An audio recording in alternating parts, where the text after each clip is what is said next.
تاسو دا وخت یو افسوسناک خبر درکو د خیبر پښتونخوا په لکي مروت ضلع کې ترهګرو د پولیسو په یو چوکۍ باندې تیر شپه د کال په شروع کې حمله کړې ده چې پکې یو پولیس اهلکار شهید شوی دی. د لکي مروت پولیسو ترجمان وینا ده چې د لکي مروت په شهباز خیل پولیس چوکۍ باندې د 2023 کال په شپه باندې یعنی په شروع په شپه باندې ترهګرو حمله کړې ده چې پکې د تحسین الله په نوم باندې یو پولیس اهلکار شهید شوی دی. د پولیسو وینا ده چې په جوابي کاروایی کې هم یو ترهګر وجلی دی. د پولیسو ترجمان له لوري په دې اړه باندې چې کوم بیان جاری شوی نو په هغې کې ویل شوي دي چې ترهګرو تیره شپه په خودکاره وسلو سره په شهباز خیل پولیس چوکۍ باندې حمله کړې ده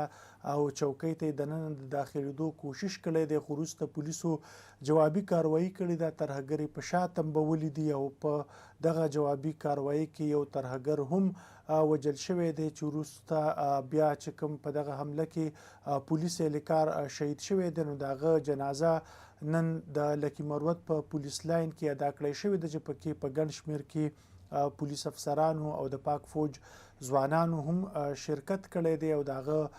جسد خاکي ته یې سلامي ورکړې ده. د سیمه ییزو پولیسو چې کوم مشر دی نو هغوی ویلي دي چې په دغه شانتې کې حملو سره به د دوی حوصلې نه ماتېږي. د دې سره سره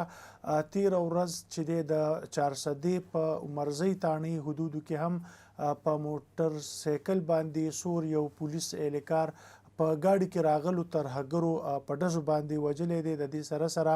د ایس پی آر بیا وینا ده چې تیره ورځ په بنو کې هم د ترهګرو په حمله کې یو فوجي اهلکار شهید شوی دی او په جوابي عملیاتو کې 4 ترهګر وژل شوي دي. د تیر نومبر په میاشت کې د ټي ټي پي له لوري د پاکستان حکومت سره د جنګ بندۍ د منسوخولو اعلان را په دې خوا په ټول ملک او خصوصي طور خیبر پښتونخوا او بلوچستان کې د ترهګرو په حملو کې تر ډیره حده پورې اضافه راغلې ده. د نورو معلوماتو اپډیټس لپاره د وحدت نیوز سره اوسئ.